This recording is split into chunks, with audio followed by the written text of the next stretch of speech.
Oke, bab selanjutnya adalah pengaplikasian bearing pada dunia industri. Yang pertama ada ball bearing yang digunakan dalam motor listrik, kipas angin, gearbox, dan peralatan rumah tangga karena mampu mengurangi gesekan dan mendukung beban radial serta aksial ringan. Bisa dilihat dari contoh di sebelah kanan ini. Dan selanjutnya ada roll bearing. Ini cocok untuk aplikasi dengan beban berat seperti konveyor industri, roda kereta api, dan mesin pertambangan. Yang selanjutnya ada planing bearing. Banyak digunakan dalam aplikasi dengan gerakan osilasi seperti engsel pintu, mesin pesawat terbang, dan kendaraan bermotor lainnya. Bisa dilihat dari contoh sebelah kanan. Yang selanjutnya ada fluxure bearing yang sering digunakan dalam sistem presisi tinggi seperti instrumen ilmiah, peralatan optik, dan aktuator presisi. Yang selanjutnya adalah needle bearing. Bisa ditemukan dalam gearbox otomotif, kompresor, dan mesin tekstil karena desainnya yang kompak serta kemampuannya menangani beban tinggi dalam ruang terbatas. Bisa dilihat di sebelah kanan. Yang selanjutnya adalah linear bearing.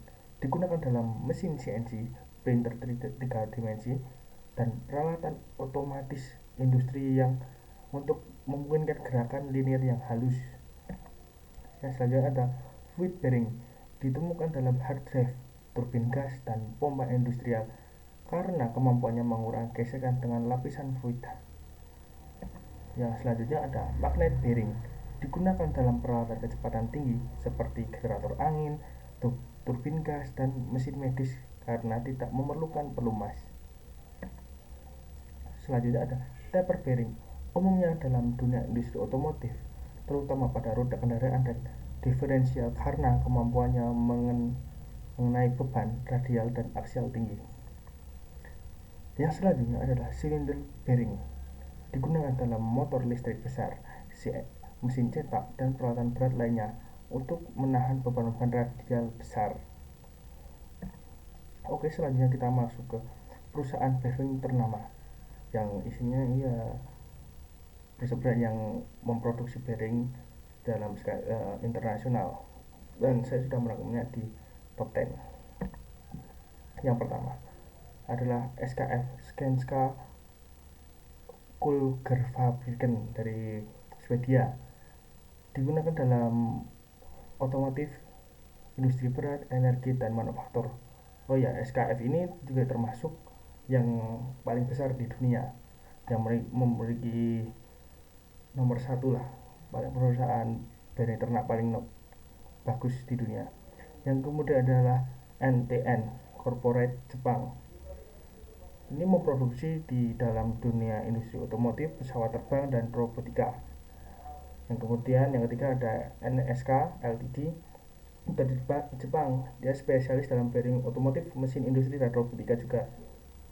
Yang keempat, Timken Company dari Amerika Serikat, yang digunakan dalam sektor pertambangan, otomotif, dan energi. Yang kelima ada Schaeffler Group FAG dan INA Jerman. FAG terkenal dalam bearing untuk industrial berat dan penerbangan.